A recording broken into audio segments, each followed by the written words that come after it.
ब्रह्मादिभ्यो ब्रह्म विद्या संप्रदाय कर्तृभ्यो वंश ऋषिभ्यो महद्भ्यो नमो गुरुभ्यः।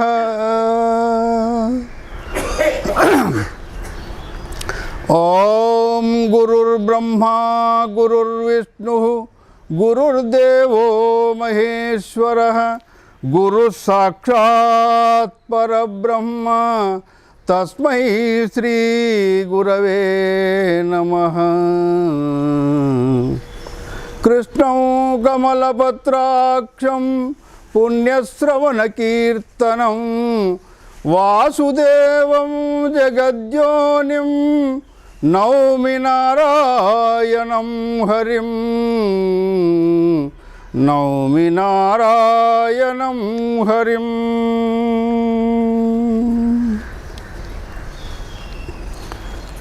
ఇంతవరకు మనము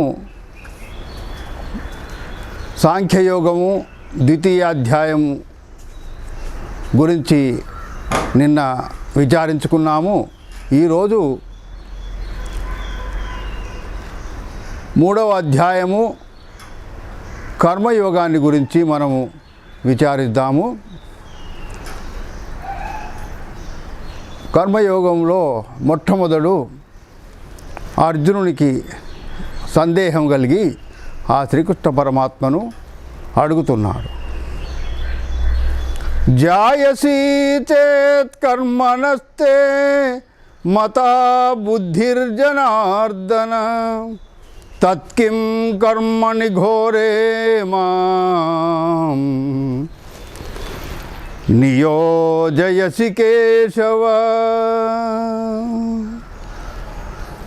ఓ శ్రీకృష్ణ పరమాత్మ, భగవంతా, కర్మ కంటే జ్ఞానమే శ్రేష్టమని మీ అభిప్రాయమైనచో మరి ఈ ఘోర కర్మమైనటువంటి యొక్క యుద్ధమునందు నన్ను ఎలా పురికొల్పుతున్నావయ్యా అని సందేహాన్ని వెలిబుస్తూ అర్జునుడు శ్రీకృష్ణ పరమాత్మను ప్రశ్నిస్తున్నాడు. అంతేకాకుండా మీరు ఒక్కసారి కర్మయోగాన్ని పొగడుతున్నారు, ఒకసారి జ్ఞానయోగాన్ని పొగడుతున్నారు, మరి అందులో ఏది శ్రేష్టమో నేను నిర్ణయించుకోలేకపోతున్నానయ్యా అంటూ వ్యామిశ్రేణేవ వాక్యేన బుద్ధిం మోహయసీవ మే తదేకం వద నిశ్చిత్య ఏన శ్రేయోహమాప్నుయాం. ఓ భగవంతా,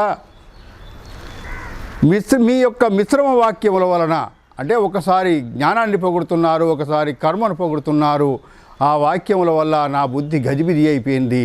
అందువల్ల ఏదో ఒకటి మీరు నిర్ణయించి నిష్కర్షగా నిర్ణయించి నాకు చెప్పండి, ఏది నాకు మేలో, ఏది నాకు శ్రేయోదాయకమో అటువంటి విషయాన్ని నాకు చెప్పండి స్వామి అని భగవంతుని ప్రార్థిస్తున్నాడు. అప్పుడు భగవంతుడు చెప్తున్నాడు కదంటే, లోకేస్మిన్ ద్విధా నిష్ఠా పురా ప్రోక్తా మయా నఘ జ్ఞానయోగేన సాంఖ్యానాం కర్మయోగేన యోగినాం. హే అర్జున, ఈ లోకములో మొదటనే నేను జ్ఞానుల కొరకు సాంఖ్యయోగాన్ని అంటే జ్ఞానయోగాన్ని, యోగుల కొరకు కర్మయోగాన్ని మొదలే నేను 2 మార్గాలను ఈ లోకములో ప్రవేశపెట్టినానయ్యా. దాంట్లో ఏ స్వభావం కలిగినటువంటి వారికి ఆ మార్గం సులువుగా ఉంటుంది. అందుకొరకు అదే విషయాన్ని భగవంతుడు కర్మజ్ఞానములను రెండును నాచే నిర్మింపబడే లోకమందును, కర్మజ్ఞానములను రెండును నాచే నిర్మింపబడే లోకమందును, కర్మ విడచుట వశముగాదు కావున నిజ కర్మ చేయుచు ఫలకాంక్ష వదలుట మేలు. అయ్యా, ఈ కర్మను వదులుకోవాలంటే ఈ కర్మను వదులుకోవడానికి ఎవ్వరికి కూడా వీలు కాదు.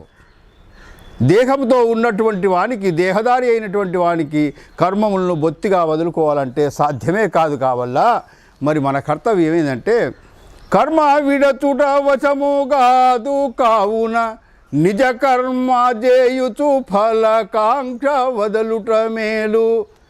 నిజ కర్మ అంటే నీ యొక్క స్వాభావిక కర్మ ఏదుందో దాన్ని చేస్తూ నువ్వు ఫలితాన్ని వదలడమే మేలయ్యా. కర్మలను వదులుకోవాలంటే ఎవరికి కూడా తరము కాదు. కాబట్టి మీరు కర్మ చేస్తూ ఆ కర్మఫలాన్ని వదలడమే నిజమైనటువంటి యొక్క కర్మయోగం అని భగవంతుడు చెప్తున్నాడు. కర్మ విడచుట వశము కాదు కావున నిజ కర్మ చేయుచు ఫలకాంక్ష వదలుట మేలు. నిర్మమత నిరహంకృతి నైష్కర్మ సిద్ధి జితేంద్రియుడవై నిర్మల జ్ఞానమును గప్పిన కూర్మికామద్విషు జయింపుము. గీతార్థసారము వినుము నవనీతాము చేకోను విధము. నిర్మమత నిరహంకృతి, మమకారం లేకుండా, అహంకారం లేకుండా, నిర్మమత నిరహంకృతి నైష్కర్మ్య సిద్ధి. అట్లు నీవు అహంకార మమకారం విడిచి కర్మను చేసినట్లయితే చేయని వాడవే అవుతావయ్యా. నైష్కర్మ్య సిద్ధి నీకు ప్రాప్తిస్తుంది. నిర్మమత నిరహంకృతి నైష్కర్మ్య సిద్ధి జితేంద్రియుడవై నిర్మల జ్ఞానమును గప్పిన కూర్మికామద్విషు జయింపుము. నిర్మలంగా అందరిలో జ్ఞానం ప్రకాశిస్తూనే ఉంది, కానీ ఆ జ్ఞానాన్ని ఈ కామం అనేది కప్పబడి ఉంది. అందువల్ల ఈ కామాన్ని జయించి ఆ నిర్మల జ్ఞానాన్ని నీవు పొందు అర్జున అని చెప్తున్నాడు. ముందు ముందు ఆ యొక్క విషయాన్ని నిరూపిస్తాడు. నిర్మల జ్ఞానమును గప్పిన కూర్మికామద్విషు జయింపుము. ఈ కామమే నీకు శత్రువు, అందుకొరకు ఈ కామాన్ని జయించు అర్జున అని భగవంతుడు అర్జున నిమిత్తంగా మనందరికి కూడా బోధిస్తున్నాడు.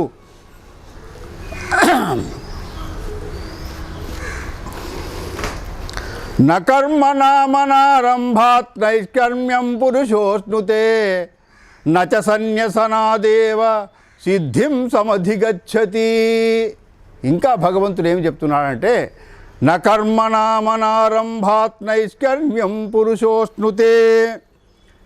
కర్మలు మానుకున్నంత మాత్రమున, కర్మలను ప్రారంభం చేయనంత మాత్రమున నైష్కర్మ్య సిద్ధి లభించదయ్యా. ఏ కర్మ చేయకున్నా నీవు కూర్చుండడం కూడా ఒక కర్మే, భోజనం చేయడం కూడా ఒక కర్మే, నిద్రపోవడం కూడా ఒక కర్మే, ఎక్కడికైనా పోవడం నడవడం కూడా ఒక కర్మే.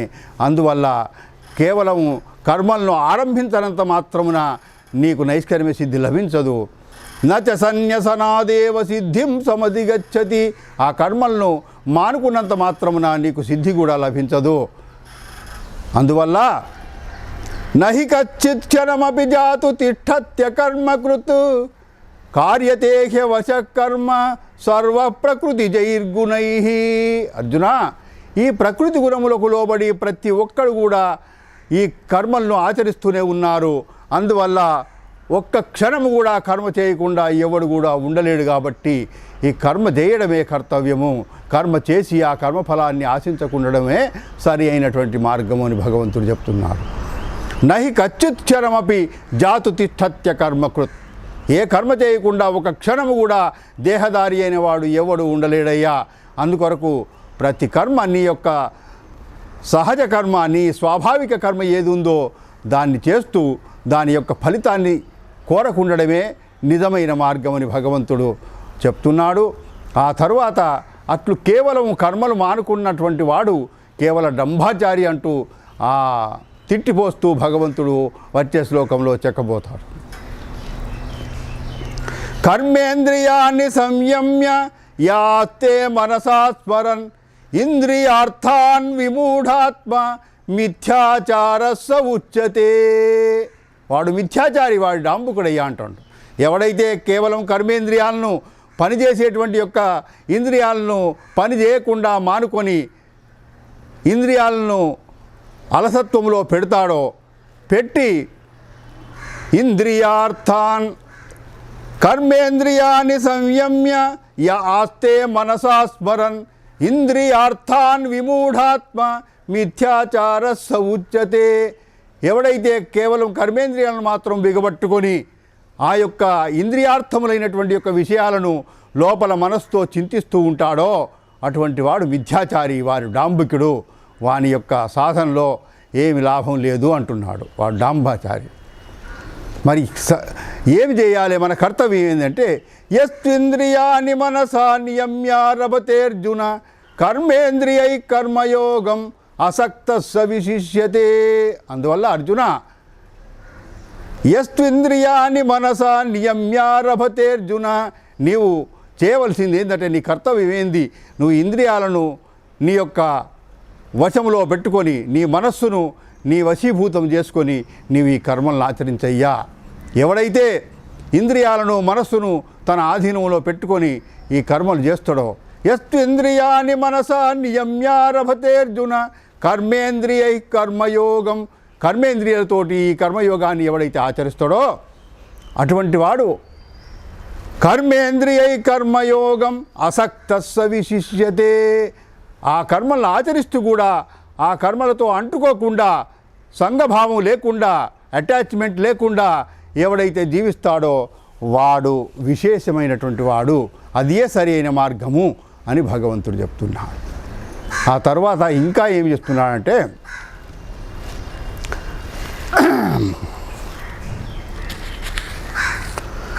నియతం కురు కర్మత్వం కర్మజ్యాయో హ్యకర్మణః. ఈ విధంగా ఎన్నోసార్లు చెప్తాడు భగవంతుడు భగవద్గీతలో. తప్పకుండా నువ్వు నియత కర్మను, నీ స్వాభావిక కర్మను చేసే తీరాలే, చేయు అర్జున అంటాడు. అర్జును ద్వారా మనందరికి కూడా బోధిస్తుండు కదా. అంటే నియతం కురు కర్మత్వం కర్మజ్యాయో హ్యకర్మణః, అంటే కర్మ చేయకుండా కంటే కర్మ చేయడమే శ్రేష్టమైంది, కర్మ చేయడమే మంచిది అంటుండు భగవంతుడు. కర్మ చేయకుండా ఉండడం కంటే కర్మ చేయడమే మేలు. కర్మజ్యాయో హ్యకర్మణః శరీరయాత్రాపిచతే న ప్రసిద్ధేత కర్మణః. ఒకవేళ నీవు కర్మలన్నీ మానుకున్నట్లయితే నీకు శరీరయాత్ర కూడా జరగదు, నీకు భోజనం ఎవరు పెడతారు? కర్మ చేయనట్లయితే నీ శరీరయాత్ర కూడా జరగదు నాయన. అందుకొరకు కర్మలు చేయాల్సిందే అని భగవంతుడు నొక్కి చెప్తున్నాడు. ఆ తరువాత యజ్ఞార్థాత్ కర్మణోన్యత్ర లోకోయం కర్మబంధనః తదర్థం కర్మ కౌంతేయ ముక్త సంగః సమాచర. యజ్ఞార్థాత్ కర్మణోన్యత్ర లోకోయం కర్మబంధనః. యజ్ఞార్థముగా, భగవదర్పణముగా, పరుల మేలు కొరకు, పరుల శ్రేయస్సు కొరకు పరోపకారంగా చేసేటువంటి యొక్క కర్మలే తప్ప వేరే ఇతర కర్మలన్నీ కూడా మానవులకు బంధానికి కారణమవుతున్నాయి. అందువల్ల యజ్ఞార్థాత్ కర్మణోన్యత్ర లోకోయం కర్మబంధనః తదర్థం కర్మ కౌంతేయ. తదర్థం అంటే పరుల కొరకు కానీ లేదా భగవంతుని కొరకు కానీ నీవు కర్మలు చేసినట్లయితే తదర్థం కర్మ కౌంతేయ ముక్త సంగః సమాచర. ఆ సంఘభావం లేకుండా, అంటుకుపోయేటువంటి యొక్క స్వభావం లేకుండా ఆ విధంగా కర్మలను ఆచరించినట్లయితే నీవు సులభంగా ముక్తులవుతావని భగవంతుడు చెప్తున్నాడు. అందువల్ల భగవదర్పితంగా కర్మలను ఆచరించమని మనం అందరం కూడా తెలుసుకోవాలి. సహయజ్ఞ ప్రజా సృష్ట్వా పురోవాచ ప్రజాపతి అనేన ప్రసవిష్యధ్వం ఏషవోత్విష్ట కామధుక్. తొలుత బ్రహ్మదేవుడు ఈ యొక్క ప్రజలను సృష్టించేటప్పుడే యజ్ఞాలను కూడా సృష్టించినాడు. ఆ యజ్ఞముల ద్వారా మీరు దేవతలను అర్చించి మీ యొక్క ఇష్టార్థములను పొందండి. ఆ యజ్ఞము మీకు కామధేనువుగా పనిచేస్తుంది, మీ కోరికలు నెరవేరుస్తుంది అని భగవంతుడు చెప్తున్నాడు. ఆ తరువాత దేవాన్ భావయతానేన తే దేవా భావయంతు వః పరస్పరం భావయంతః శ్రేయః పరమవాప్స్యదా. ఈ యజ్ఞముల ద్వారా మీరు దేవతలను పూజించినట్లయితే, అర్చించినట్లయితే ఆ దేవతలు మీకు ఇష్టార్థములను ప్రసాదిస్తారు. ఆ విధంగా మీరు పరస్పరం భావయంతః, ఒకరినొకరు భావించుకొని దేవతలను మీరు స్తుతించి యజ్ఞముల ద్వారా దేవతలు మీకు ఇష్టార్థములను ప్రసాదించి మీరిద్దరు పరస్పరంగా జీవించండి మానవులు దేవతలు అని ఆ ప్రజాపతి మొదలు నిర్ణయం చెప్పినాడు. కాబట్టి ఆ విధంగా చేసినప్పుడు మనకు ఎలాంటి బంధము కలగదు అని భగవంతుడు చెప్తున్నాడు. ఆ తర్వాత ఇష్టాన్ భోగాన్ హివో దేవ దాస్యంతే యజ్ఞ భావితాః తైర్దత్తాన ప్రదాయైభ్యో యో భుంక్తేస్తేన ఏవ సహ. ఇష్టాన్ భోగాన్ హివో దేవా దాస్యంతే యజ్ఞ భావితాః. ఆ విధంగా మీరు యజ్ఞములు చేస్తూ ఆ దేవతలు మీ ఇష్టార్థములను మీకు ప్రసాదిస్తారు. అటువంటి యొక్క భోగ వస్తువులను, అటువంటి యొక్క ప్రసాదాన్ని మీరు ఆ దేవతలకు నివేదించకుండా ఎవడైతే అనుభవిస్తాడో వాడు దొంగ అంటున్నాడు. ఎందుకంటే వారిచ్చినటువంటి యొక్క పదార్థములను వారికి నివేదించకుండా ఎవడు అనుభవిస్తాడో వాడు దొంగ అని భగవంతుడు చెప్తున్నాడు. ఆ తరువాత యజ్ఞశిష్టాశినః సంతో ముచ్యంతే సర్వకిల్బిషైః తే త్వఘం భుంజతే పాప ఏ పచంత్యాత్మకారణాత్. ఇది చాలా ముఖ్యమైనటువంటి శ్లోకము. యజ్ఞశిష్టాశినః సంతో ముచ్యంతే సర్వకిల్బిషైః తే త్వఘం భుంజతే పాప ఏ పచంత్యాత్మకారణాత్. అంటే ఎవరైతే భగవంతునికి నివేదించగా, సమర్పించగా, ఇతరులకు పెట్టగా మిగిలిన దాన్ని భుజిస్తున్నారో అటువంటి వారి యొక్క పాపములన్నీ నశిస్తాయ్యా. వారు పాపాల నుండి విముక్తులైతారు. ఎవరైతే భగవదర్పితం చేసి ఇతరులకు పరోపకారంగా పరులకు అర్పించి మిగిలినటువంటి యొక్క భోజన పదార్థాలను వారు భుజిస్తారో అటువంటి వారి యొక్క పాపములన్నీ నశిస్తాయి. ఎవరైతే కేవలం తమ పొట్ట కొరకే వండుకొని తింటున్నారో వారు తినేది ఆహారం కాదు, వారు పాపాన్నే తింటున్నారని భగవంతుడు చెప్తున్నాడు. అందువల్ల తప్పకుండా మనము తయారు చేసినటువంటి యొక్క పదార్థాలను భగవంతునికి అర్పించి ఇతరులకు ఏ ఒక్కరికైనా పెట్టి సమర్పించి ఆ మిగిలిన పదార్థాలను మనము తిన్నప్పుడు మన పాపాలన్నీ నశిస్తాయని భగవంతుడు చెప్తున్నాడు. కాబట్టి అటువంటి విధానాన్నే మనం అనుసరించాలని చెప్తున్నాడు. అన్నాద్భవంతి భూతాని పర్జన్యాదన్న సంభవః యజ్ఞాద్భవతి పర్జన్యో యజ్ఞకర్మ సముద్భవః. అన్నాద్భవంతి భూతాని, ఈ జీవులన్నీ, ఈ ప్రాణులన్నీ కూడా అన్నం వలన ఉత్పన్నమవుతున్నాయి. మరి ఆ అన్నం ఏ విధంగా పుడుతుంది, ఏ విధంగా ఉత్పన్నమవుతుంది అంటే అన్నాద్భవంతి భూతాని పర్జన్యాదన్న సంభవః. ఆ వర్షం వలన ఈ అన్నం ఉత్పన్నమవుతుంది. మరి ఆ వర్షము ఏ విధంగా వస్తుంది అంటే యజ్ఞాద్భవతి పర్జన్యో, యజ్ఞాల వల్ల, యజ్ఞం చేయడం వల్ల ఆ వర్షం కురుస్తుంది. యజ్ఞ కర్మ సముద్భవః, ఆ యొక్క యజ్ఞము కర్మ వల్లనే ఉత్పన్నమవుతుంది. కాబట్టి అటువంటి కర్మ ఎక్కడి నుంచి వచ్చింది, మరి ఎక్కడ పుట్టింది అంటే కర్మ బ్రహ్మోద్భవం విద్ధి బ్రహ్మాక్షర సముద్భవం. ఆ కర్మము బ్రహ్మమునందే పుట్టింది. ఆ పరబ్రహ్మము అక్షరమైనటువంటి యొక్క పరమాత్మ నుంచి వచ్చింది. అంటే ఆ బ్రహ్మము అక్షర పరబ్రహ్మము రెండు ఒకటే, దాంట్లో భేదమేమీ లేదు. కానీ అక్కడ కర్మ బ్రహ్మోద్భవం విద్ధి బ్రహ్మాక్షర సముద్భవం తస్మాత్ సర్వగతం బ్రహ్మ నిత్యం యజ్ఞే ప్రతిష్ఠితం. అందువల్ల అంతటా వ్యాపించి ఉన్నటువంటి యొక్క ఆ పరమాత్మ నిత్యం యజ్ఞే ప్రతిష్ఠితం, యజ్ఞంలో ప్రతిష్ఠితై ఉంటున్నాడు. ఏ విధంగా అయితే వాయువు అంతటా ఉన్నా కూడా మనకు గాలి విశేషంగా వీచే కొరకు, గాలి విశేషంగా వచ్చే కొరకు మనం పంకాలు, ఎయిర్ కండిషన్లు ఏ విధంగా పెట్టుకుంటున్నామో ఆ విధంగా అంతటా ఆ పరమాత్మ ఉన్నా కూడా యజ్ఞంలో విశేషంగా ఉంటున్నాడు అని భగవంతుడు చెప్తున్నాడు. కాబట్టి అంతటా ఉన్న పరమాత్మ ఆ యజ్ఞంలో ప్రతిష్ఠితై ఉన్నాడని బోధిస్తున్నాడు. ఏవం ప్రవర్తితం చక్రం నానువర్తయతీహయ అఘాయురింద్రియారామో మోఘం పార్థ సజీవతి. ఈ విధంగా ప్రవర్తిస్తున్నటువంటి యొక్క సృష్టి చక్రాన్ని ఎవడైతే అనుసరించడో అటువంటి వాడు ఏవం ప్రవర్తితం చక్రం నానువర్తయతీహయ అఘాయురింద్రియారామో, వాడు పాపాత్ముడు అంటాడు. ఇంద్రియ లోలుడై ఎవడైతే ఈ యొక్క సృష్టి చక్రాన్ని అనుసరించడో అటువంటి వాడు పాపాత్ముడు, ఇంద్రియ లోలుడు. మరియు మోఘం పార్థ సజీవతి, వాడు వ్యర్థంగా జీవిస్తున్నాడు, వాడు బ్రతికి లాభం లేదంటున్నాడు భగవంతుడు. ఎవడైతే ఈ భగవంతుడు నిర్ణయించినటువంటి యొక్క సృష్టి చక్రాన్ని అనుసరించడో అటువంటి వాడు పాపాత్ముడు, వాడు ఇంద్రియారాముడు, ఇంద్రియాలలోనే మునిగి జీవితాన్ని నష్టం చేసుకుంటున్నాడు. అటువంటి వాడు మోఘం పార్థ సజీవతి, అనవసరంగా మానవుడై పుట్టి ఒక సీట్ను ఆక్రమించుకొని వానికి బదులుగా ఇంకొకడు జన్మించినా కూడా వాడు భక్తి మార్గంలో భగవంతుని భజించి భగవంతుని పొందేవాడు. కానీ వాడు అనవసరంగా జీవిస్తున్నాడు, వాని బ్రతుకు దండుగా అని భగవంతుడు మనకి హెచ్చరిస్తున్నాడు.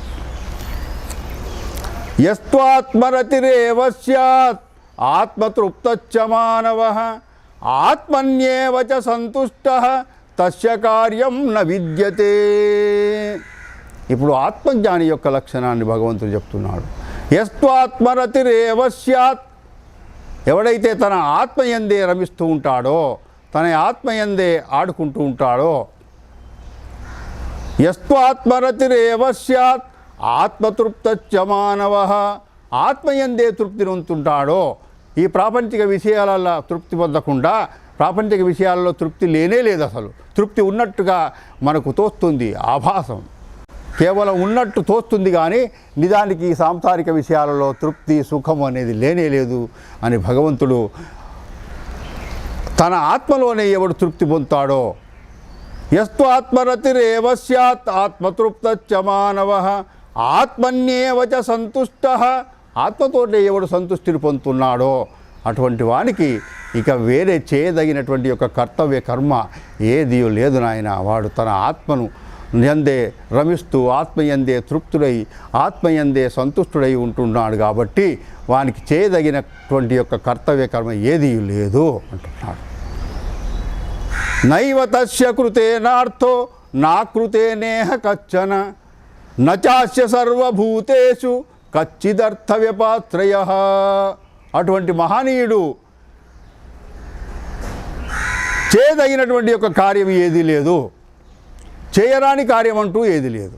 నైవ తస్య కృతేనార్థో నా కృతేనేహ కచ్చన, ఏ కార్యం కూడా ఏ కర్మ కూడా ఆయన చేయదగింది లేదు, చేయక ఊరుక ఉండడం కూడా లేదు.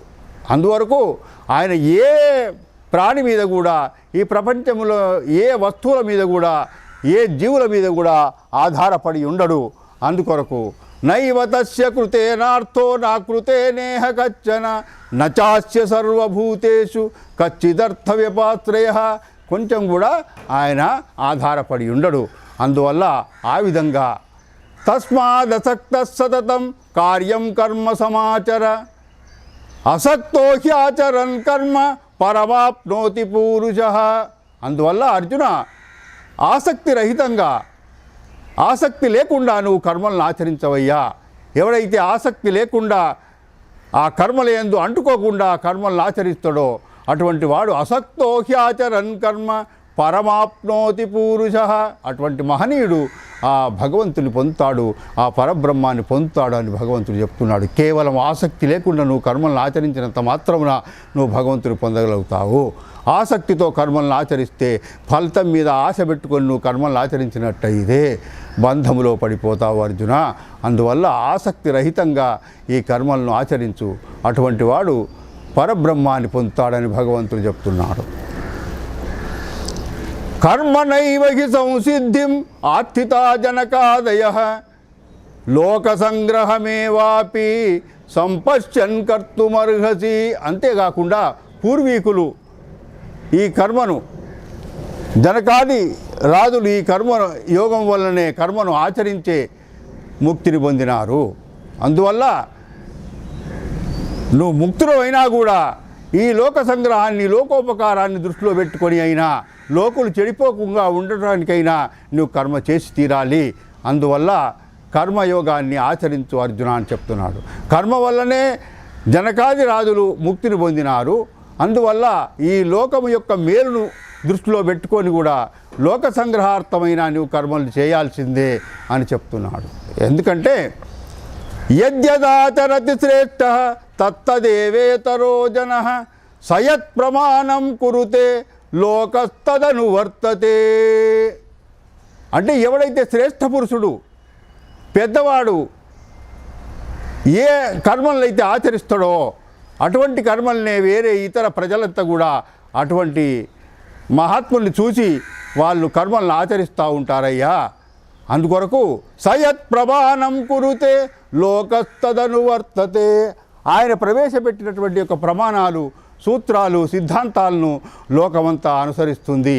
అందుకొరకు పెద్దవాడు సరి అయినటువంటి యొక్క ఆచరణతో ఉన్నప్పుడే ఆ లోకమంతా చెడిపోకుండా అతన్ని అనుసరించి ముక్తికి పాత్రులవుతారు. అందువల్ల ఎంత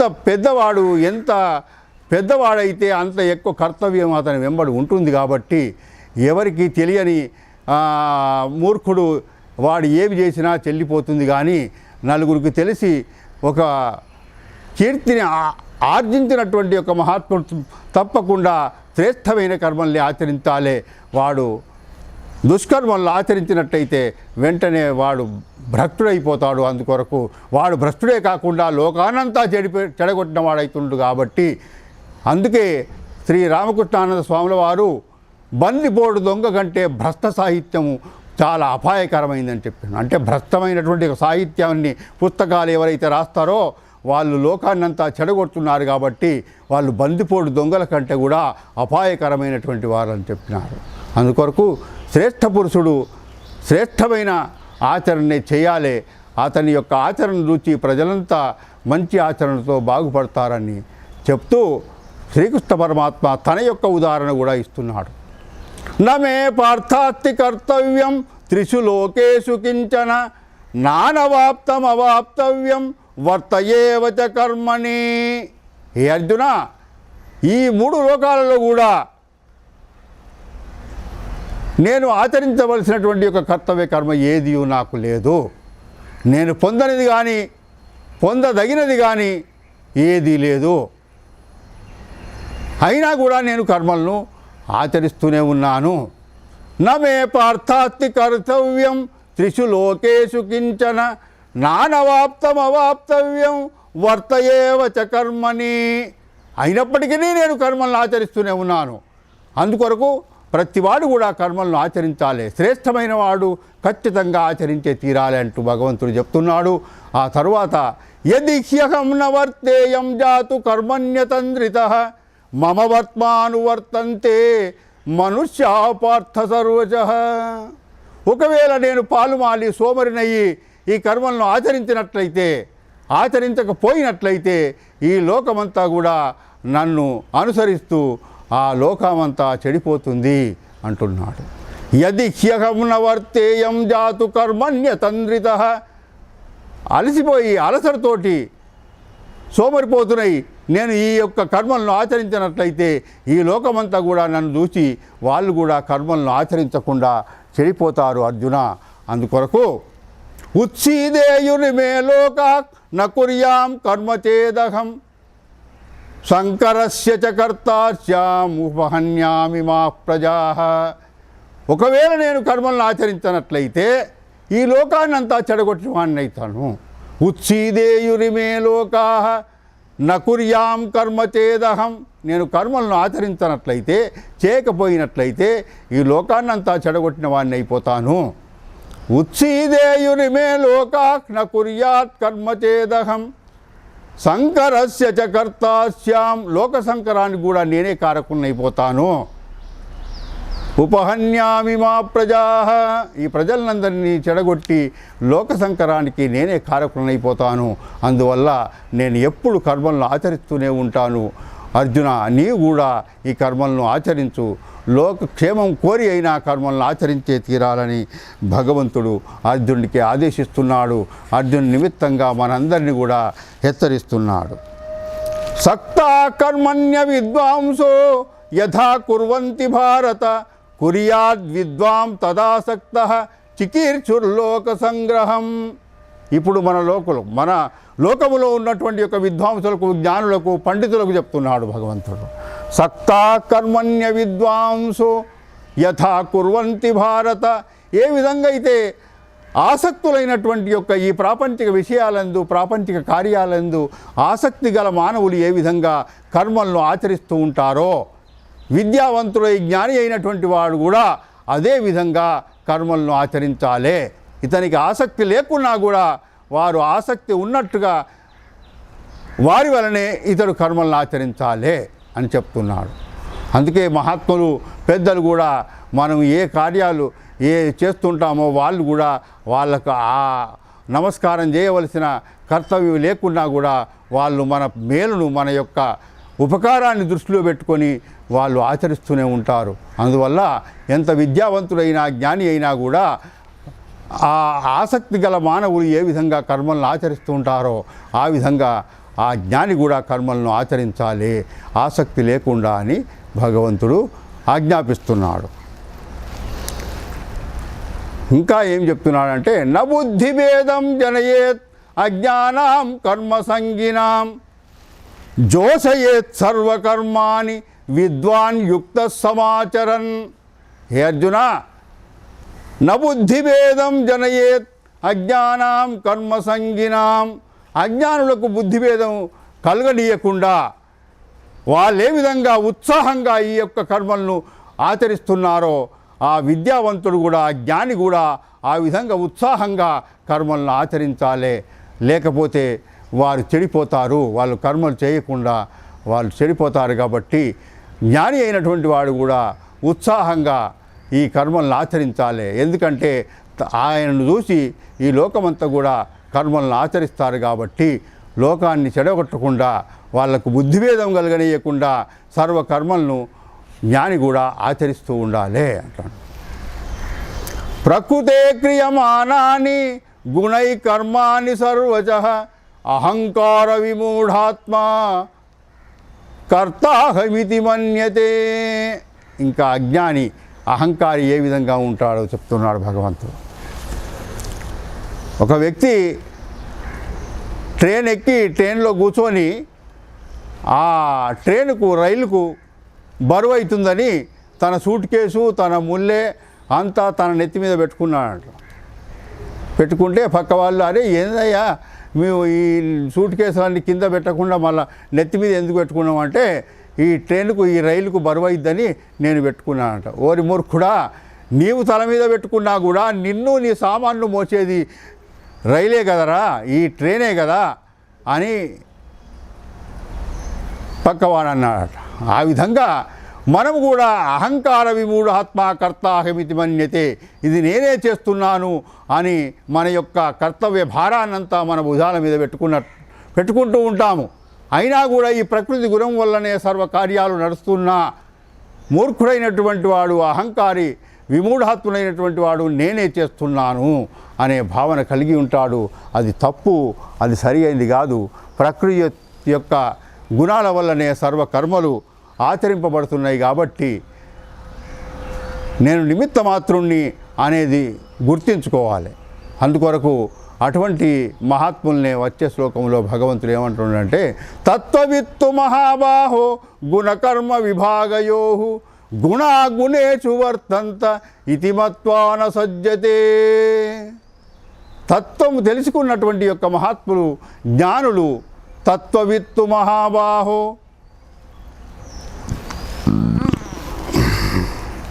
గుణకర్మ విభాగయో, ఈ గుణముల యొక్క కర్మముల యొక్క రహస్యం ఆయనకు తెలుసు కాబట్టి ఈ గుణములే గుణమందు వర్తిస్తున్నావి ఆయన భావించి, నేను ఏమి నైవ కించిత్ కరోమీతి యుక్తో మన్యేత తత్వవిత్ పశ్యన్ శృణ్వన్ పృచన్ జిఘ్రన్ అష్టన్ గచ్చన్ స్వపన్ స్వచన్ అంటూ 5వ అధ్యాయంలో తర్వాత చెప్పబోతాడు. ఇవన్నీ కూడా ఇంద్రియాలల్లా విషయాలలో వర్తిస్తున్నాయి కానీ నేనేమి చేయడం లేదు అని జ్ఞాని భావిస్తూ ఉంటాడు. ఆ విధంగా గుణాలు గుణముల యందే వర్తిస్తున్నవి కానీ నేను దేంట్లో ఏది చేయడం లేదని ఆ మహాత్ముడు తెలుసుకొని దేంట్లో కూడా ఆయన అడ్డుకోకుండా, ఆయన ప్రవేశించకుండా, ఆ సంబంధం లేకుండా ఆయన కేవలంగా ఉంటాడన్నట్టు. అందువల్ల ప్రకృతేర్గుణ సమ్మూఢా సజ్జంతే గుణకర్మసు తాన కృష్ణ విదో మందాన్ కృష్ణ విన్న విచాలయేత్. ఈ ప్రకృతి గుణములతో మూఢులైనటువంటి యొక్క మానవులు ఈ గుణకర్మాలలో అంటుకుపోతూ ఉంటారు, దాంట్లో కలిసిపోతూ ఉంటారు. అయినప్పటికీ జ్ఞాని అయినటువంటి వారు ఆ అజ్ఞానులైనటువంటి వారి యొక్క మనస్సును చెడగొట్టకూడదు. ఆయన కూడా ఆ గుణకర్మలతో ప్రకృతితో సంబంధం ఉన్నట్లుగానే సర్వకర్మలను ఆచరించాలి. వాళ్ళ యొక్క బుద్ధికి భేదం కలగనీయవద్దు, వాళ్ళ యొక్క మార్గానికి అడ్డు రావద్దు అని భగవంతుడు ఆజ్ఞాపిస్తున్నాడు. మయి సర్వాణి కర్మాణి సన్యస్యాధ్యాత్మచేతస నిరాశీర్నిర్మమో భూత్వా యుద్ధస్వ విగతజ్వరః. మరి ఇంకా మనం ఆచరించవలసినటువంటి యొక్క కర్తవ్య కర్మను భగవంతుడు చెప్తున్నాడు. మయి సర్వాణి కర్మాణి సన్యస్య ఆధ్యాత్మచేతస. నీవు చేసేటువంటి యొక్క కర్మలను అన్నిటినీ నాకు అర్పించి అధ్యాత్మచేతస, ఆధ్యాత్మికమైనటువంటి యొక్క మనస్సును నువ్వు పెట్టుకో, నీ మనస్సును అధ్యాత్మమునందు ముంచు. మయి సర్వాణి కర్మాణి సన్యస్యాధ్యాత్మచేతస నిరాశీర్నిర్మమో భూత్వా. ఆశ లేకుండా, మమకారం లేకుండా నీవు కావయ్యా. ఏ ఆశ పెట్టుకోకు, ఏ మమకారం పెట్టుకోకుండా నీవు యుద్ధాన్ని చేయు అని భగవంతుడు. విగత జ్వర, నీ యొక్క జ్వరాన్ని, నీ యొక్క భ్రాంతిని వదలి, నీ మోహాన్ని వదలి నీవు యుద్ధం చేయు, అహంకార మమకారం లేకుండా అని భగవంతుడు అర్జునుడికి బోధిస్తున్నాడు. అర్జునుడి ద్వారా మనందరినీ కూడా హెచ్చరిస్తున్నాడు. ఆశ మమకారం లేకుండా మీరు ఈ జీవిత పోరాటాన్ని సాగించండి, జీవిత పోరాటం చేయాల్సిందే. అందువల్ల ఈ అహంకార మమకారాలు లేకుండా మీరు ఈ జీవితాన్ని సాగించండి. నాకు మీ చేసే కర్మలన్నింటినీ నాకు అర్పించి మీరు ఈ కర్మ మార్గంలో పయనించండి అంటూ భగవంతుడు మనందరికి కూడా ఆజ్ఞాపిస్తున్నాడు. ఆ తర్వాత ఏమేమతమిదం నిత్యం అనుతిష్టంతి మానవాః శ్రద్ధావంతో నుసూయంతో ముచ్యంతే సర్వకిల్బిషైః ముచ్యంతే సర్వకర్మభిః. ఎవడైతే ఈ యొక్క నా మతాన్ని, ఏమే మతమిదం నిత్యం, ఈ యొక్క నా మతము, నా యొక్క సిద్ధాంతం ఏదైతే ఉందో ఇది శాశ్వతమైంది, దీన్ని శ్రద్ధ కలిగి అసూయ లేకుండా ఎవడైతే ఆచరిస్తాడో అటువంటి వాడు సర్వకర్మల నుండి విముక్తుడైపోతాడు. వానికి ఏ కర్మ బంధించదు, వాడు ఏ కర్మలతో బంధింపబడడు అంటాడు. ఏమే మతమిదం నిత్యం అనుతిష్టంతి మానవాః శ్రద్ధావంతో అనసూయంతో. శ్రద్ధావంతుడై అసూయ లేనివాడై ఈ నా మతాన్ని, ఈ నా సిద్ధాంతాన్ని ఎవడైతే అనుసరిస్తాడో అటువంటి వాడు అన్ని కర్మల నుంచి ముక్తుడైపోతాడు. వాణ్ణి ఏ కర్మ కూడా బంధించదు. అట్లు కాకుండా ఎవడైతే ఏత్తే తదభ్యసూయంతో నాను తిష్టంతి మే మతం సర్వజ్ఞాన విమూఢాం తాన్ విద్ధి నష్టాన చేతసః. ఏత్వే తదభ్యసూయంతో ఎవడైతే అసూయాపరుడై నా యొక్క ఈ సిద్ధాంతాన్ని నా యొక్క ఈ మతాన్ని అనుసరింపడో, ఏత్తే తదభ్యసూయంతో నాను తిష్టంతి మే మతం, నా యొక్క సిద్ధాంతాన్ని ఎవడైతే అనుష్ఠించడో, ఎవడైతే ఆచరణలో పెట్టడో, అటువంటి వాడు సర్వజ్ఞాన విమూఢాం తాన్, అన్ని వాడు ఏ జ్ఞానం కూడా లేకుండా మూఢుడైపోతాడట వాడు. సర్వజ్ఞాన విమూఢాం తాన్ విద్ధి నష్టాన చేతసః, వాడు అన్ని రకములుగా చెడిపోయిన వానిగా వాణ్ణి నువ్వు తెలుసుకో. అందువల్ల ఈ నా సిద్ధాంతాన్ని అనుసరించి శ్రద్ధ కలిగి అసూయ లేకుండా నా యొక్క మతాన్ని ఎవడైతే అనుసరిస్తాడో వాడు ఏ కర్మములో బంధింపబడడు, వాడు కర్మల నుంచి ముక్తుడైతాడు. ఎవడైతే నా ఈ సిద్ధాంతాన్ని అసూయపరుడై అనుష్ఠానంలో పెట్టడో అటువంటి వాడు అన్ని జ్ఞానాలను పోగొట్టుకున్నవాడై వాడు తన యొక్క మనస్సును వికారంగా అధోగతి పాలైపోతాడు. వాడు అన్ని విధములా చెడినవాడని నువ్వు తెలుసుకో అర్జున. ఈ నా మతాన్ని ఆచరించేవాడే శ్రేష్ఠ పురుషుడని భగవంతుడు నొక్కి చెప్తున్నాడు. తరువాత సదృశం చేష్టతే స్వస్యాః ప్రకృతేర్జ్ఞానవానపి ప్రకృతిం యాంతి భూతాని నిగ్రహ కిం కరిష్యతి. హే అర్జున, సదృశం చేష్టతే స్వస్యాః ప్రకృతేర్జ్ఞానవానపి, తన యొక్క ప్రకృతిని అనుసరించే జ్ఞాని కూడా కర్మలను ఆచరిస్తూ ఉంటాడు.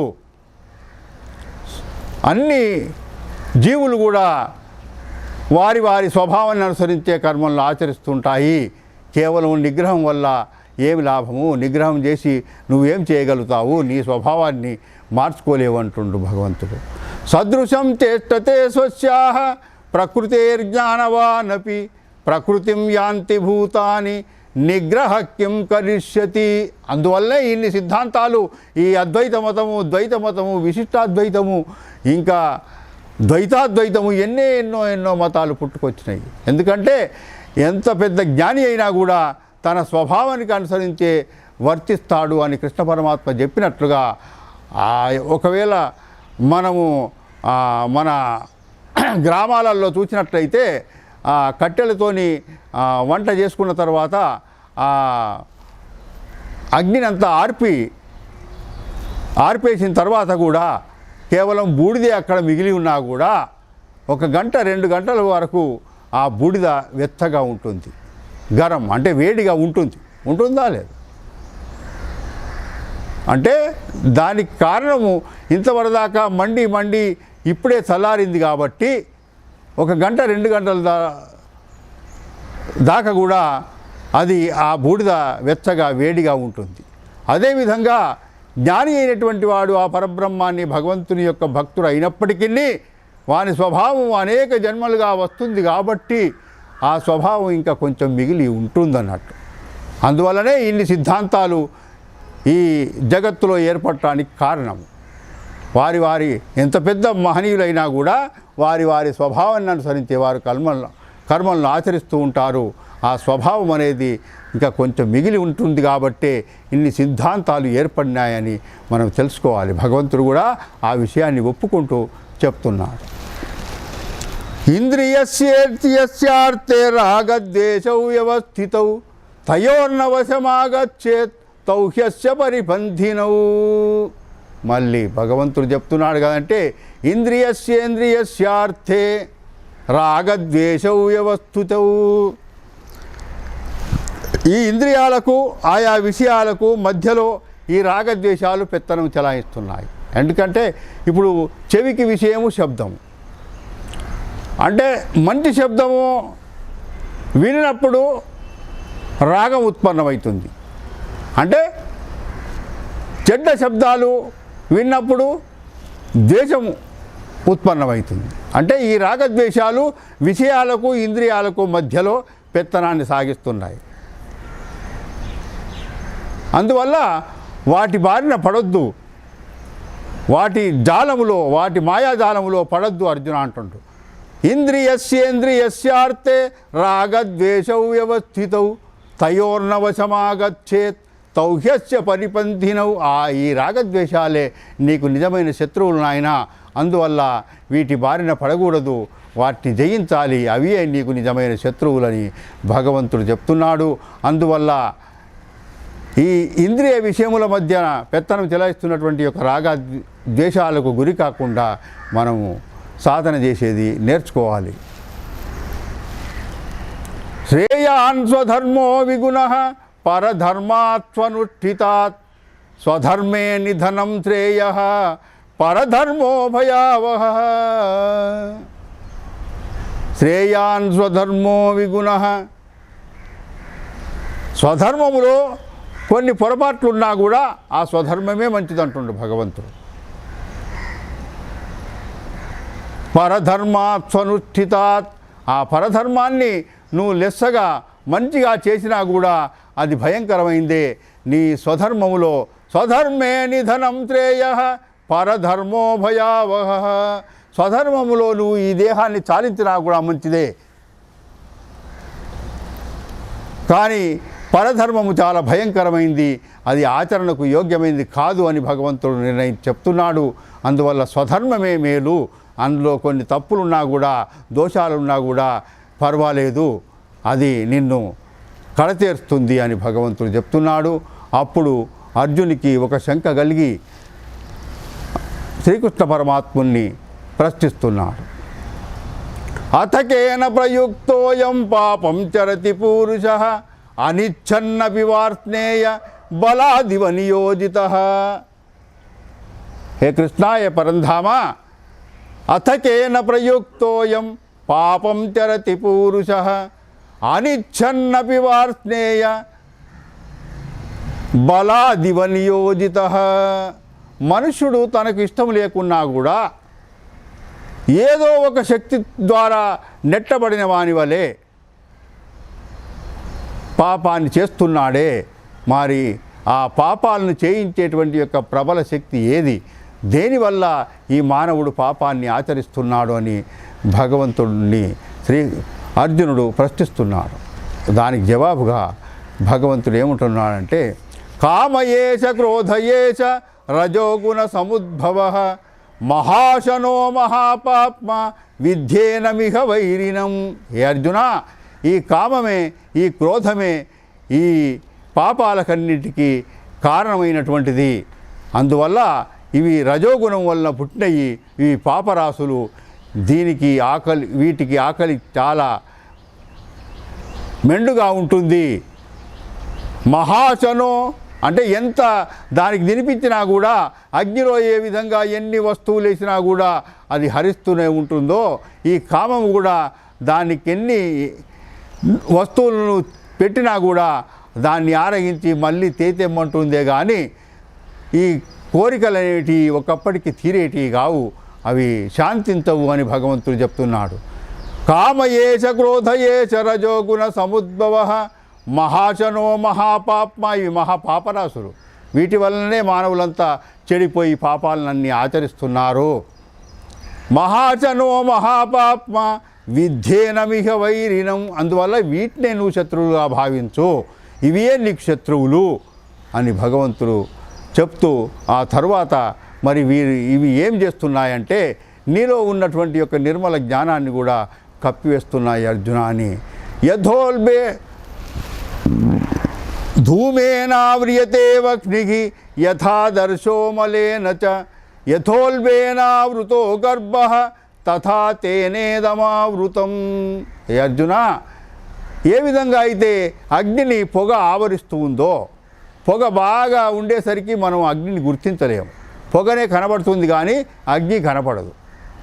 అదేవిధంగా యథాదర్శో మలేన చ, ఏ విధంగా అద్దానికి బాగా ధూళి పట్టినప్పుడు మన ప్రతిబింబం అందులో కనిపించదు, ఎందుకంటే ధూళి బాగా ఆవరించింది ఆ అద్దాన్ని. యథోల్బేనావృతో గర్భః, ఏ విధంగా అయితే పిండాన్ని మావి ఆవరించిందో 3 ఉదాహరణలు ఇచ్చిండ్రు, 3 ఉపమానాలు చెప్తూ భగవంతుడు చెప్తున్నాడు మనకు. తథా తేనేదమావృతం, ఆ విధంగా ఈ జ్ఞానాన్ని ఈ కామం అనేటువంటి యొక్క పొర కప్పివేసిందయ్యా. అంటే మనందరిలో ఆ ఆత్మజ్ఞానము స్వతసిద్ధంగా ఉంది, కానీ ఈ కోరికలు అనేటువంటి యొక్క తెర ఆ జ్ఞానానికి అడ్డుగా ఉంది. ఏ విధంగా అంటే ధూమేనావ్రియతే వగ్నిః యథా దర్శోమలేన చ యథోల్బేనావృతో గర్భః తథా తేనేదమావృతం. ఏ విధంగా అయితే పొగ అగ్నిని కప్పివేస్తుందో, అద్దాన్ని ధూళి కప్పివేస్తుందో, పిండాన్ని మావి కప్పివేస్తుందో, ఆ విధంగా మనలో ఉన్నటువంటి యొక్క జ్ఞానాన్ని ఈ కామం అనేది కప్పివేస్తుంది నాయన. అందువల్ల ఈ కామాన్ని తొలగించుకుంటే మనందరిలో ఉన్నటువంటి యొక్క జ్ఞానము స్వతసిద్ధంగా ప్రకాశిస్తుంది అని భగవంతుడు చెప్తున్నాడు. ఆ తర్వాత కూడా ఆవృతం జ్ఞానమేతేన జ్ఞానినో నిత్యవైరినా, ఈ జ్ఞానాన్ని ఆవరించినటువంటి యొక్క ఈ కామము జ్ఞానికి నిత్యవైరిన, ఇదియే శత్రువు, దీన్నే నీవు జయించు, దీన్ని తొలగిస్తేనే నీలో ఉన్నటువంటి జ్ఞానం ప్రకాశిస్తుంది. ఆవృతం జ్ఞానమేతేన జ్ఞానినో నిత్యవైరిన కామరూపేణ కౌంతేయ దుష్పూరేనానలేన చ. ఇంతకుముందే మనం చెప్పుకున్నాము, అగ్నిలో ఎన్ని వస్తువులు వేసినా కూడా ఇక చాలు అని అనదు. ఆ విధంగానే ఈ కామం అనేటువంటిది ఎప్పుడు పూర్తి అయ్యేది లేదు. దానికి ఎన్ని కోరికలు సిద్ధించినా కూడా మళ్ళీ మళ్ళీ మళ్ళీ మళ్ళీ కొత్త కోరికలు పుడుతూనే ఉంటాయి. కానీ ఈ కోరికలు ఇక్కడికి, ఈ కోరిక నెరవేరింది ఇక చాలు, ఇక కోరనవసరం లేదు అనేటువంటి యొక్క స్థితి ఎప్పుడూ రాదు. ఇదివరకెన్నడూ లోకంలో ఎవరికి రాలేదు, మనకు కూడా రాదు. కామరూపేణ కౌంతేయ దుష్పూరేనానలేన చ. ఆ అగ్ని ఏ విధంగా అయితే దానికి పూర్తి సమాప్తి ఇక చాలు అని అనదో, ఆ విధంగా ఈ కోరిక కూడా ఎప్పటికీ ఇక చాలు అని అనదు. అది దాన్ని పూరించడానికి వీలే కాదు అని భగవంతుడు ఘంటాపథంగా నొక్కి మనందరికీ హెచ్చరిస్తున్నాడు. అందువల్ల ఈ కోరికలను శమింపజేసుకోవడమే కర్తవ్యము. వీటిని అనుభవించిన కొద్దీ ఇంకా ఇవి జాద్దల్యమానంగా పెరుగుతూనే ఉంటాయి. అదే విషయాన్ని యయాతి మహారాజు 2 సార్లు యవ్వనాన్ని అనుభవించి లోకానికంతా చెప్పిపోయినాడు. ఎందుకంటే యయాతి మహారాజు వృద్ధుడైనాడు, అయినా అతని యొక్క కోరికలు నెరవేరలేదు, ఇంకా కోరికలు పుడుతూనే ఉన్నాయి. మరి అనుభవించడానికి శరీరము సహకరించడం లేదు. ముసలి శరీరంతో ఏ భోగాలను అనుభవిస్తావు? అందువల్ల ఆయనకు భగవంతుడి గురించి తపస్సు చేసి నేను మళ్ళీ యవ్వన అవస్థకు పొందాలి అని ప్రార్థించాలన్నాడు. అప్పుడు ఆయన చెప్తాడు కదా, అంటే మరి నీకు యవ్వనావస్థ రావాలంటే నీ యొక్క వృద్ధావస్థను ఎవరైనా యువకుడు తీసుకొని నీకు ఆయన యొక్క యువావస్థను ఇవ్వగలుగుతావు, ఆ మార్పిడి చేయవస్తుంది. కానీ నీవు స్వయంగా యవ్వనాన్ని పొందాలంటే వీల్లేదు అని చెప్తే, అప్పుడు ప్రతి ఒక్కరిని అడిగితే ఎవడు యవ్వనావస్థను ఎవడిస్తాడు? వయసువాడు ఎవడైనా నేను ముసలోని అయితే నువ్వు వయసునిగా నువ్వు యవ్వనావస్థను పొందుమని ఎవడు ఒప్పుకోడు. స్వయం తన కుమారులని అడిగితే కూడా ఎవడు ఒప్పుకోలే. ఆఖరుకు చిన్న కుమారుడైనటువంటి వాడు, నాన్న ఈ శరీరమే నీది, అందువల్ల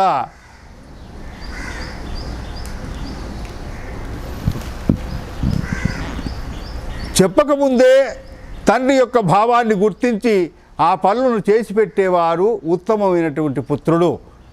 ఆ కుమారుడు తండ్రికి చెప్తున్నాడు, చూడండి, పుత్రుల యొక్క కర్తవ్యం ఆ విధంగా ఉండాలి. చెప్పిన తర్వాత చేసేవాళ్ళు మధ్యములు. అంటే చెప్పకముందే తండ్రి యొక్క భావాన్ని గుర్తించి ఆ పనులను చేసి పెట్టేవాడు ఉత్తమ కుమారుడు, ఉత్తమ పుత్రుడు. తండ్రి చెప్పిన తర్వాత ఆ పనులు చేసేవాడు మధ్యముడు. ఇకపోతే అధముడైన పుత్రుడు ఎట్లుంటా అంటారంటే, ఎన్నిసార్లు చెప్పినా వాడు మాట్లాడమే కానీ చెప్పిన పని ఒకటి చేయడు. అటువంటి వాడు అధమపుత్రుడు. అందువల్ల నాన్న ఈ శరీరమే నీది, నీకు కాకపోతే ఇంకా దేనికి అక్కడికొస్తుంది ఈ శరీరం అని తన యొక్క యవ్వనాన్ని యయాతి మహారాజుకి ఇచ్చి తాను వృద్ధాప్యాన్ని తీసుకుంటాడు. ఆ తర్వాత కూడా ఆ యవ్వనం ఎన్నాళ్ళు ఉంటుంది. ఆ తర్వాత మళ్ళీ యయాతి వృద్ధుడైపోతాడు. అప్పుడు ఆయన చెప్తాడు కదంటే లోకానికి, నాయనలారా, ఏ ప్రజలారా, నేను 2 సార్లు యవ్వనాన్ని అనుభవించి చెప్తున్నాను. ఎంతగా అనుభవించినా కూడా ఈ కామము తీరేది కాదు, ఈ కోరికలు నెరవేరేవి కావు. అందుకొరకు ఈ కోరికలను సంయమించడమే, మన ఆధీనంలో పెట్టుకోవడమే మన కర్తవ్యం. కానీ అనుభవిస్తూ పోతే నేను 2 సార్లు యవ్వనాన్ని అనుభవించి చెప్తున్నానయ్యా నా అనుభవాన్ని మీకు. అందువల్ల ఈ కోరికలను ఎంతగా నీవు అనుభవించినా, ఈ భోగాలను ఎంతగా అనుభవించినా కూడా ఇక చాలు అనేటువంటి యొక్క దశ రానే రాదు. అందువలన ఈ కోరికలను నియమించుకోవడము, ఈ యొక్క ఇంద్రియాలను తన ఆధీనంలో పెట్టుకోవడమే మన కర్తవ్యము అని బోధిస్తూ యయాతి మహారాజు చెప్పినాడు. కాబట్టి మనమందరం కూడా ఆ యయాతి మహారాజు గారి యొక్క బోధను అర్థం చేసుకోవాలి. భగవంతుడు కూడా అదే ఇక్కడ చెప్తున్నాడు. ఇంద్రియాణి మనోబుద్ధి అస్యాధిష్టానముచ్యతే ఏతైర్విమోహయత్యేచః జ్ఞానమావృత్య దేహినం. మరి యొక్క ఈ రాగద్వేషాలకు ఉండటానికి స్థలం కావాలి కదా. మరి అవి ఎక్కడ ఉంటాయంటే ఇంద్రియాని మనోబుద్ధి, ఇంద్రియాలలో, మనస్సులో, బుద్ధిలో అవి ఉంటాయట. ఉండి ఈ మనలో ఉన్నటువంటి యొక్క జ్ఞానాన్ని ఆవరించేటట్టుగా చేసేస్తాయి. ఇంద్రియాని మనోబుద్ధి అస్యాధిష్టానముచ్యతే ఏతైర్విమోహయత్యేచః జ్ఞానమావృత్య దేహినం. సర్వదేహాలలో, సర్వ జీవులలో ఉన్నటువంటి యొక్క ఈ జ్ఞానాన్ని, ఈ రాగద్వేషాలు ఇంద్రియాలలో, మనస్సులో, బుద్ధిలో ఉండి నీ యొక్క జ్ఞానాన్ని ఆవరించి వేస్తున్నాయి, నీ జ్ఞానాన్ని నీకు తెలియకుండా చేస్తున్నాయి అని భగవంతుడు చెప్తున్నాడు. కాబట్టి ఇటువంటి దుష్కర శత్రువు అయినటువంటి యొక్క ఈ కామాన్ని జయించి మనం ఆత్మజ్ఞానాన్ని పొందవలసి ఉంది అని భగవంతుడు ఆజ్ఞాపిస్తూ ఆ తర్వాత ఏమంటున్నాడు, అందువల్లనే తస్మాత్వమింద్రియాన్యాదౌ నియమ్య భరతర్షభ, అందువల్లనే నీ యొక్క ఇంద్రియాలను నియమించాలయ్యా. నియమించినప్పుడే నీవు ఈ యొక్క కామాన్ని గెలవగలుగుతావు అంటాడు. తస్మాత్, ఆ రాగద్వేషాలు ఈ మనస్సులో, బుద్ధిలో, ఇంద్రియాలలో ఉండి నీ యొక్క జ్ఞానాన్ని కప్పివేస్తున్నాయి. కాబట్టి తస్మాత్వమింద్రియాన్యాదౌ నియమ్య భరతర్షభ, అందువల్ల నీ యొక్క ఇంద్రియాలను, నీ యొక్క మనసును, నీ యొక్క బుద్ధిని నువ్వు నియమించాలి, నీ ఆధీనంలో పెట్టుకోవాలి, వాటిని జయించాలి అని భగవంతుడు చెప్తూ తస్మాత్వమింద్రియాన్యాదౌ నియమ్య భరతర్షభ పాప్మానం ప్రజగిజ్ఞేనం జ్ఞాన విజ్ఞాన నాశనం. నీ యొక్క జ్ఞానాన్ని, నీ యొక్క విజ్ఞానాన్ని అన్నింటినీ నశింపజేస్తుంది. కాబట్టి ఈ యొక్క కామాన్ని, దుర్జయ శత్రువు అయినటువంటి యొక్క ఈ పాపాత్ముడు అనేటువంటి యొక్క కామాన్ని నువ్వు పారద్రోలు. అది నీ యొక్క జ్ఞానాన్ని, జ్ఞానం అంటే శాస్త్రజ్ఞానాన్ని, విజ్ఞానం అంటే నీ యొక్క అనుభవ జ్ఞానాన్ని కూడా నాశనం చేస్తుంది ఈ కామం అనేటువంటిది.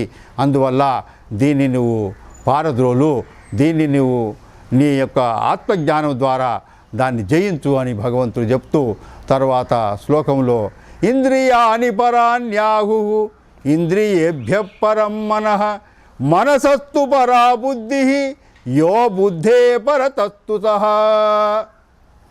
ఈ యొక్క శ్లోకానికి గండి రామకృష్ణానంద స్వాముల వారు ఒక పెద్ద వ్యాసాన్ని వ్రాసినారు. ఎందుకంటే దీంట్లో వేదాంతమంతా, ఆత్మజ్ఞానమంతా నిండి ఉంది ఈ శ్లోకంలో. ఇంద్రియాని పరాన్యాహు అంటే ఈ శబ్దము, స్పర్శము, రూపము, రసము, గంధము అనేటువంటి యొక్క విషయాల కంటే ఇంద్రియాలు శ్రేష్టమైనవి. ఎందుకంటే శబ్దాన్ని చెవి గ్రహిస్తుంది కాబట్టి శబ్దము కంటే చెవి శ్రేష్టమైంది. రూపాన్ని కన్ను చూస్తుంది కాబట్టి రూపానికంటే కన్ను శ్రేష్టమైంది. స్పర్శను ఈ చర్మము గ్రహిస్తుంది కాబట్టి స్పర్శ కంటే ఈ చర్మం శ్రేష్టమైంది. నాలుక రుచిని గ్రహిస్తుంది కాబట్టి ఆ రుచి కంటే, ఆ రసానికంటే నాలుక శ్రేష్టమైంది. వాసనను ముక్కు గ్రహిస్తుంది కాబట్టి ఆ వాసన కంటే, ఆ గంధానికంటే ముక్కు శ్రేష్టమైంది. అంటే ఏ విషయాన్నైతే ఏది గ్రహించదో దానికంటే పెద్దదైనప్పుడే గ్రహించగలుగుతుంది. అప్పుడే చిన్న వస్తువును పెద్ద వస్తువు గ్రహించగలుగుద్ది, కానీ చిన్న వస్తువు పెద్ద వస్తువును గ్రహించలేదు. ఇక్కడ చేసే పొరపాటు మనం కూడా అదే. అఖండంగా వెలుగుతున్నటువంటి యొక్క పరబ్రహ్మమును మన యొక్క చిన్న మనోబుద్ధులతోటి పట్టుకోవడానికి ప్రయత్నిస్తాము.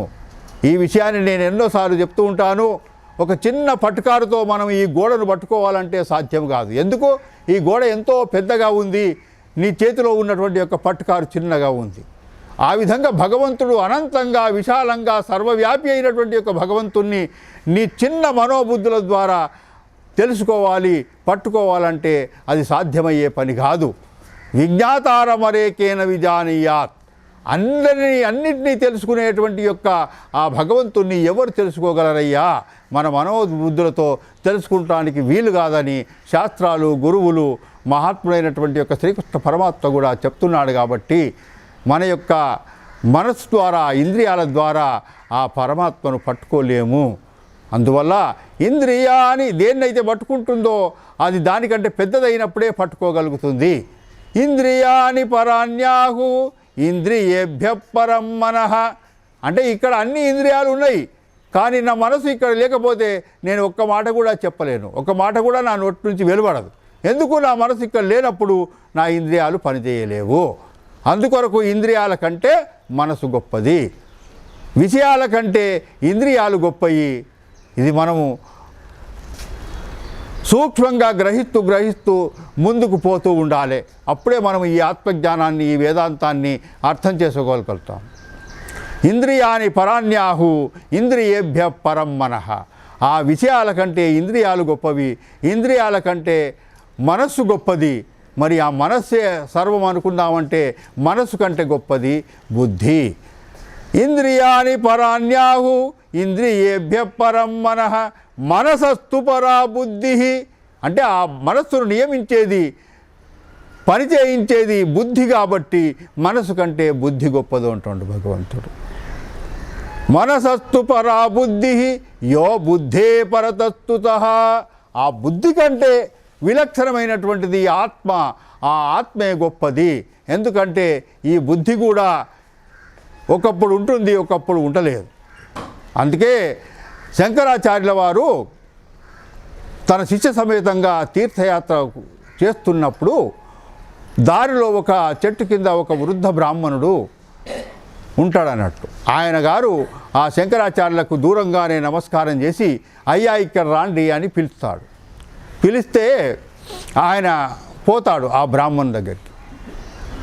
పోయినప్పుడు ఆ బ్రాహ్మణుడు ఆ శంకరాచార్యుని ప్రార్థిస్తాడు కదా. అంటే స్వామి, నేను మీతో తిరగలేను, మీ సేవ చేయలేను, అయినా నాకు ఒక 5 నిమిషాలల్లా మోక్షాన్ని పొందేటువంటి యొక్క ఉపాయాన్ని, మోక్షాన్ని పొందేటువంటి యొక్క మంత్రాన్ని నాకు ఉపదేశించండి స్వామి అని ఆయన ప్రార్థిస్తాడు. అప్పుడు శంకరాచార్య అంతటి వాడు కూడా ఆశ్చర్యపడి వీనికి 5 నిమిషాలల్లా ఆత్మజ్ఞానాన్ని నేను ఏ విధంగా బోధించాలి అని విచారించి, సరే నాయనా, కానీ నేను కొన్ని ప్రశ్నలు నిన్ను అడుగుతాను, దానికి నీకు సమాధానం తెలిసినట్టయితే చెప్పు అని ఆ బ్రాహ్మణుని చెప్తే అప్పుడు ఆ బ్రాహ్మణుడు కూడా సరే స్వామి, నాకు తోచినంత నేను జవాబు చెప్తాను, సమాధానం చెప్తున్నాను అని ఒప్పుకుంటాడు. అప్పుడు శంకరాచార్యుల వారు ఆ బ్రాహ్మణ్ణి ప్రశ్నిస్తాడు. కనుగొన నీకు వెల్గెది పగల్ రవిరేష సిరిక్క దివ్వే వానిన్గన జ్యోతి ఏది. కన్ను నేత్రము మూసికొనంగనేది బుద్ధి నిదురలో ధీయుడుగ ధీగతులంగననేది. నేనే అయిన నగుదు వీవు పెన్ వెలుగు నాథయదే యగుచుంటి నీదయన్ అని నమస్కరించినాడట ఆ బ్రాహ్మణుడు. అంటే నీకు జ్యోతి ఏమి, నీకు వెలుగు ఏంటిది అని అడిగిండు జగద్గురు శంకరాచార్య స్వాముల వారు. అయ్యా, నాకు పగలంతా సూర్యుడు, రేయంతా చంద్రుడు, లేకపోతే ఆ చుక్కలు అవి కూడా లేకపోతే ఒక దీపము నాకు వెలుగయ్యా అన్నాడు. అప్పుడు మళ్ళీ శంకరాచార్యుల వారు ప్రశ్నిస్తారు, వానింగన జ్యోతి ఏది? మరి ఆ సూర్యుడిని, ఆ చంద్రుడిని, ఆ చుక్కలను, ఆ దీపాన్ని నువ్వు దేనితో చూస్తావయ్యా? గుడ్డివాడు చూడగలుగుతారా సూర్యుడిని, చంద్రుడిని, చుక్కలను, దీపాన్ని? చూడలేడు. అందువల్ల నువ్వు దేనితో చూస్తావంటే నేను కన్నుతో చూస్తానని ఆ బ్రాహ్మణుడు చెప్పినాడు. మరి అయ్యా కన్నుతోనే చూస్తావంటే మరి నేత్రం మూసుకో. కళ్ళు మూసుకున్న తర్వాత కూడా ఒకటి చీకటి కనబడుతుందా లేదా మనందరికీ? ఆ విధంగా కన్ను మూసుకున్న తర్వాత మరి ఏంది అని అడుగుతాడు శంకరాచార్యుల వారు. అప్పుడు ఆ బ్రాహ్మణుడు చెప్తాడుగా అంటే అది బుద్ధి నాయన అంటాడు. బుద్ధి వల్ల మనకు చీకటి అనేది కనపడుతుంది. కన్నే చూస్తుందంటే, కన్ను మూసుకున్నా కూడా కనబడుతుందంటే దాన్ని దర్శించేది బుద్ధి అన్నాడు. మరి ఆ బుద్ధి ఎప్పటికీ ఉంటుందా? నిద్రలో ధీయుడుగా ధీగతులంగననేది. మరి నిద్రపోయినప్పుడు జాగ్రత్తలో బుద్ధి ఉంది, స్వప్నంలో కలలో బుద్ధి ఉంది. కానీ గాఢ నిద్రలో స్వప్నం కూడా లేనటువంటి యొక్క కలలు లేనటువంటి యొక్క నిద్రను మనం అనుభవించినప్పుడు ఆ సుషుప్తిలో బుద్ధి లేదు. బుద్ధి కూడా ఆత్మలో లయించిపోతుంది. అందువల్ల ఆ బుద్ధిని చూసేది ఏది? బుద్ధి ఉన్నది లేనిది గుర్తించేది ఏది అంటాడు శంకరాచార్యుల వారు. నిద్రలో ధీయుడుగా, ఆ నిద్రలో నశించినప్పుడు అంటే బుద్ధి నశించినప్పుడు ఆ బుద్ధి యొక్క గతులను చూసేది ఏంటి? బుద్ధి ఉన్నది లేనిది తెలుసుకునేది ఏమి? నిద్రలో ధీయుడుగా ధీగతులంగననేది. నేనే అన్నాడు. అప్పుడు నేనేనయ్యా అంటాడు. ఆ విధంగా ఆ నేను నీవైనట్లయితే, ఆ ఆత్మ నీ స్వరూపమైనట్లయితే అగుదు వీవు పెన్వెలుగువు. నాయన ఈ సూర్యుడు, చంద్రుడు, చుక్కలు, దీపము జ్యోతి కాదురా నాయన, అఖండమైన జ్యోతివి నీవే. పెన్ వెలుగువు, అఖండమైన జ్యోతివి నీవే అని ఆ శంకరాచార్య భగవంతుడు చెప్పినాడు. అప్పుడు నాథ ఆయనకు నమస్కరించాడు బ్రాహ్మణుడు. అదే యగుచుంటి నీ దయన్. ఓ స్వామి, ఓ పరమాత్మ, నీ దయ వల్ల నేను అదే అవుతున్నానయ్యా, అదిగా నేను తెలుసుకున్నాను. ఆ ఆత్మే నేను, ఈ శరీరము, మనసు, బుద్ధి నేను కాదు అని ఆత్మజ్ఞానాన్ని ఆ 5 నిమిషాలల్లా అటువంటి యొక్క బ్రాహ్మణునికి జగద్గురు శంకరాచార్యులు బోధించినారు. కాబట్టి అందువల్ల ఈ బుద్ధి కంటే పరమైనటువంటి యొక్క ఆత్మను తెలుసుకున్నట్లయితే నీవు ఈ కామాన్ని సులభంగా జయించగలుగుతావు. అందువల్ల భగవంతుడు అంటున్నాడు ఆఖరి శ్లోకంలో, దీంతో కర్మయోగాన్ని ముగిస్తాడు. ఏవం బుద్ధే పరం బుద్ధ్వా సంస్తభ్యాత్మానమాత్మన జహి శత్రుం మహాబాహో కామరూపం దురాసదం. ఈ గెలుచడానికి వీలు కానటువంటి యొక్క ఈ కామరూపమైనటువంటి యొక్క ప్రబల శత్రువును నీవు ఈ బుద్ధి కంటే పరమైనటువంటి యొక్క ఆత్మను తెలుసుకొని ఆ ఆత్మే నీవుగా నిలిచి ఈ యొక్క కామాన్ని జయించునాయన అని భగవంతుడు ఆఖరుగా ఈ యొక్క కర్మయోగంలో అర్జునుడికి చెప్పి, అర్జును నిమిత్తంగా మనందరికి కూడా బోధిస్తూ ఈ యొక్క కర్మయోగాన్ని ముగించినాడు. హరి ఓం తత్సత్. రేపు 4వ అధ్యాయం జ్ఞానయోగాన్ని గురించి మనము చర్చించుకుందాము. హరి ఓం తత్సత్. ఓం శాంతి శాంతి శాంతి.